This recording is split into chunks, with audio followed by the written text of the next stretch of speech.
Bueno, me presento, soy Pedro Noguera, algunos me conocéis por lo que he visto, algunos no. Tengo 28 años, soy de Murcia y vivo y trabajo aquí y soy creativo, me dedico principalmente al diseño gráfico y bueno, dentro del diseño gráfico de lo amplio que es, porque hago diseño editorial, diseño de marca, diseño web, pues dentro de eso pues también incluso realizo más cosas como fotografía, ilustración, ¿no? Así que me gusta considerarme un creativo porque ni siquiera tengo formación de diseñador, o sea, yo soy de formación arquitecto, pero bueno, quizá por interés personal he acabado siendo diseñador. Y bueno, voy a hablaros un poco, planteé la charla y dije, bueno, realmente es como, no quiero hablar un tostón de sobre lo que hago porque a lo mejor a muchos de vosotros no os interesa el diseño en sí, ¿no? Así que intenté presentar algo que más que con el diseño tenía que ver con una forma de pensar, ¿no? Que creo que podría ser interesante, ¿no? Así que planteé la charla para hablar del por qué, ¿no? El por qué no solo en el diseño, sino también en la vida en general, ¿no? De por qué hacemos las cosas, o por qué son las cosas, o por qué ocurren las cosas, o por qué ocurren de una forma determinada las cosas, ¿no? Que yo creo que es súper importante, ¿no? Ya digo, no solo en el campo de la creatividad, sino en nuestra vida personal, ¿no? De hecho, es tan importante que aquí veis al bueno de Descartes, o de Descartes, como dicen los que saben francés, que el tío coge y se marca una estructura filosófica capaz de explicar la existencia entera a partir de la respuesta al por qué, ¿no? Y dice algo así, una frase muy famosa que seguro que todos conoceréis, ¿no? De que pienso, luego existo, ¿no? O sea, nosotros existimos, fijaros si es importante la relación causa-efecto, que por la consecuencia de pensar existimos, ¿no? Y esta relación causa-efecto es muy importante, ¿no? Porque de alguna forma todo en el universo, en nuestra vida, en lo que creamos, en lo que hacemos, en lo que vivimos, puede explicarse por este fenómeno básico, ¿no? Las cosas no ocurren porque sí, el azar no existe y solo los necios o los que quieren serlo piensan eso, ¿no? Entonces, nuestro trabajo es un poco ahondar en esto, ¿no? En por qué ocurren las cosas y por qué pasan, ¿no? Ya digo, no solo desde un punto de vista creativo, sino también vitalmente, ¿no? De por qué estoy realizando una actividad, por qué unas cosas me gustan más que menos, por qué me siento mal en mi trabajo, por qué estoy bien con una persona, ¿no? Y también porque tiene un poco que ver con la forma en la que yo afronto el mundo del diseño y la creatividad, ¿no? Porque para mí diseñar no es una solución cerrada, ¿no? No es un pescado. Para mí diseñar es pescar. Para mí diseñar es generar un sistema, un criterio, una forma de acometer ciertos problemas que me genere soluciones infinitas, ¿no? No morir en una sola, ¿no? Porque al final cualquiera puede, por suerte, cualquiera puede pescar un pescado un día. Pero cuando eres diseñador creativo y te dedicas a esto día a día, pues como digo, tienes que ir pescando siempre, ¿no? Y tienes que generar soluciones siempre. Entonces, buscaba un sistema, ¿no? Y claro, uno se enfrenta al diseño y dice, sistema, qué aburrido, ¿no? Algo tecnológico, algo ABC, ¿dónde está la magia, no? Pues no tiene por qué, pero sí que quería ahondar en esta dicotomía entre el mundo del arte y de la inspiración y el mundo del diseño y del trabajo, que creo que la gente puede considerar que uno es antagónico de otro, pero no es así. Es más, solo hay uno verdadero, y es el del trabajo y el diseño y la creatividad, ¿no? Que la inspiración te pille trabajando. Esta frase es de Picasso, ¿no?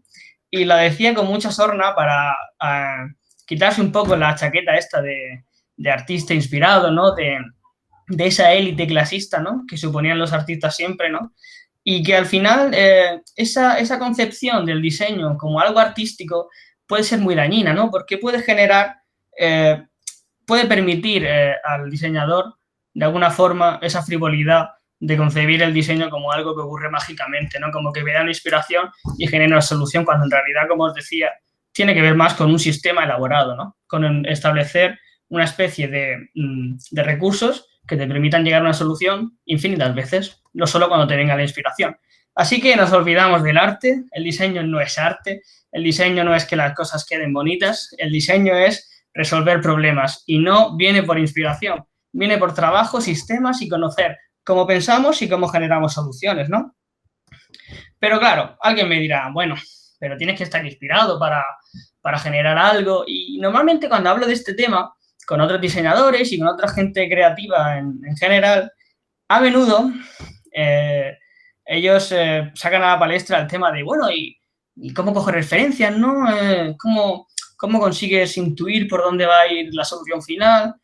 Y bueno, vivimos en el mundo del copia y pega, ¿no? Del control C, control V, de ver lo que hacen otras personas e intentar asimilar esas soluciones. Pero esto genera una tendencia, ¿no?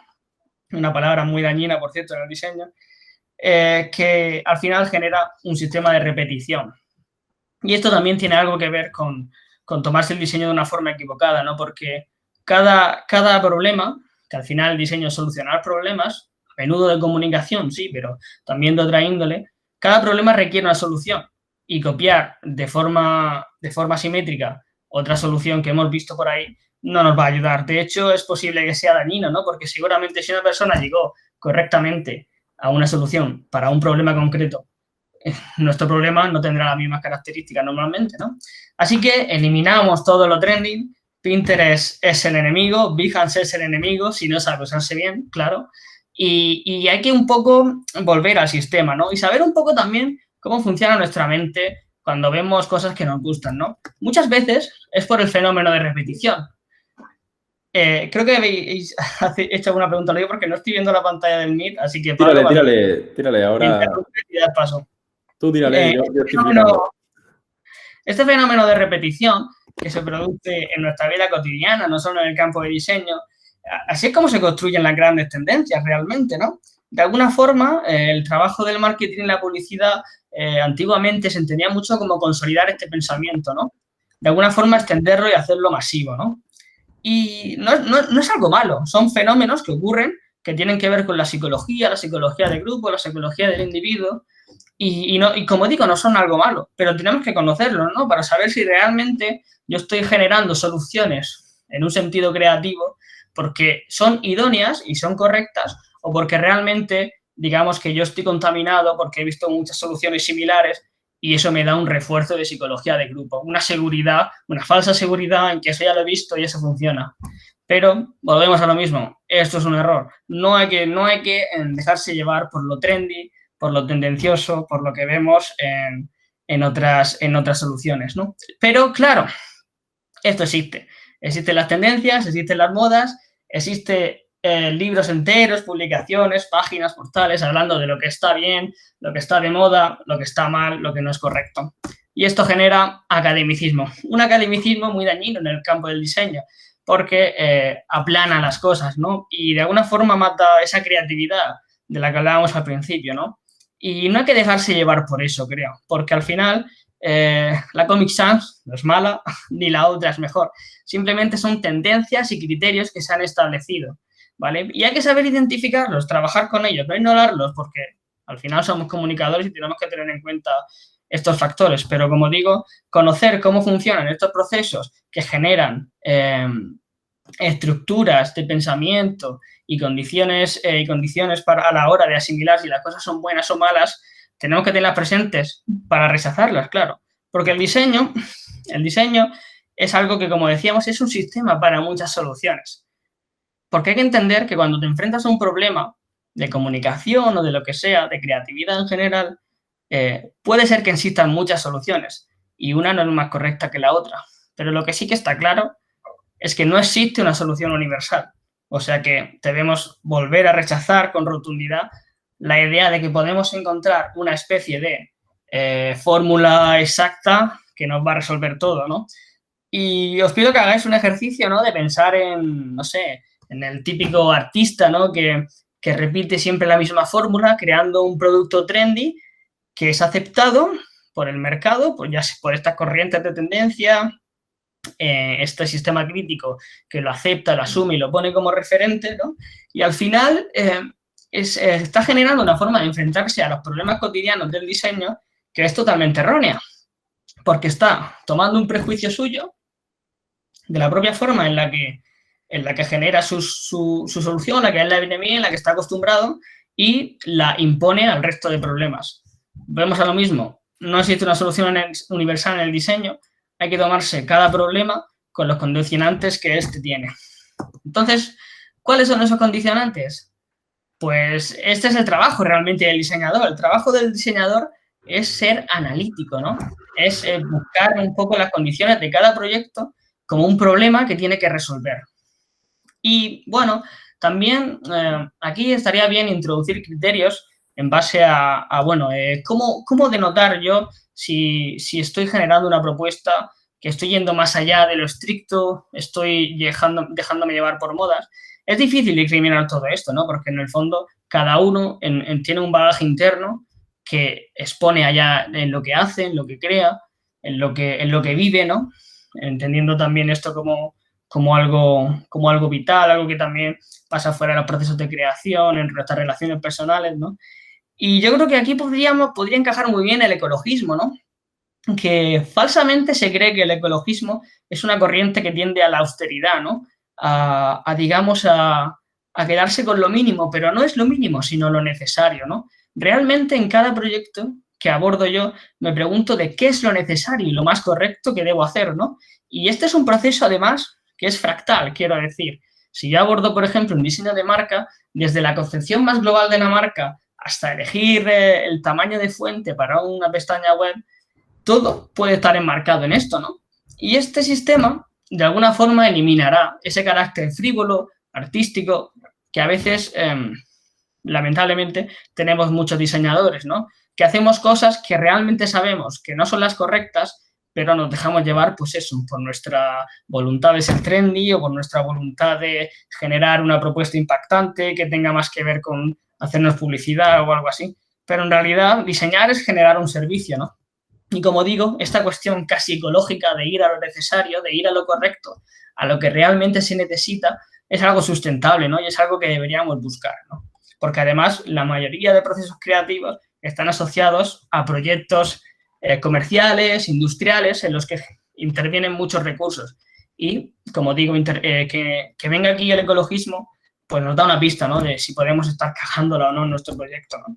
Y que tiene que ver un poco, está resumido en esta frase, ¿no? Para andar en esa idea de que ser ecologista, hacer lo necesario no significa simplemente ir a lo soso, ir a lo pobre, ir a lo comedido, ¿no? Ni caro, ni barato, ni grande, ni pequeño. Simplemente haremos lo que cada proyecto necesite hacer. De ahí lo de aislar cada problema como uno solo y como sus condicionantes nos vengan marcando, ¿no? Y me gustaba un poco, por cerrar y de compartir con vosotros una especie de forma de verlo yo, que me gusta pensar cuando me enfrento a un proyecto, ¿no? Lo típico, empiezas desde cero, enfrentarte de esa forma a algo creativo es duro porque nunca sabes por dónde salir, ¿no? Siempre hay unos condicionantes de presión, de tiempo, capital, logística. Pero precisamente por eso es importante, yo creo, generarse un sistema, ¿no? Que tenga que ver con algo que pueda ayudarnos siempre, ¿no? Porque, como digo, no podemos enfrentarnos y reinventar el diseño cada día, ¿no? De alguna forma, me gustaba este sistema periodístico, ¿no? De las 6 preguntas, de el qué, quién, cómo, cuándo y por qué, que en realidad todas son el por qué, ¿no? El por qué haces una cosa, el por qué lo haces en un lugar, el por qué lo haces de una forma, ¿no? Todas esas cosas te las va a dar el problema, ¿no? Te las va a dar el objeto de diseño. Y es ahí donde yo creo que hay que centrarse, ¿no? Para ser un buen diseñador, ¿no? Que todas esas cosas no vengan marcadas por pautas subjetivas, ni que vengan dadas por una voluntad frívola del diseño, que al final, como digo, es un proceso normalmente en el que intervienen recursos, intervienen personas y debemos hacerlo de forma correcta. No sobre todo no para el cliente, sino para ti mismo, ¿no?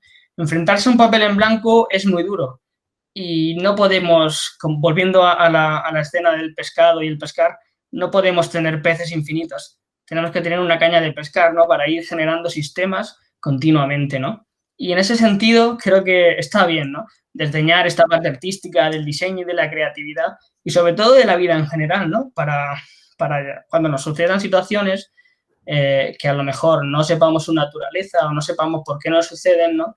Intentar preguntarnos por qué y que realmente detrás de cada problema complejo, detrás de cada asunto que no sabemos resolver o que no sabemos su naturaleza, hay una explicación lógica que debemos buscar. Esa búsqueda para mí es el proceso creativo, ¿no? Y el proceso de diseño que yo trato de plasmar en mis proyectos. Eso es todo, muchas gracias. Arriba preguntas. Bueno, o sea, antes de las preguntas, si queréis...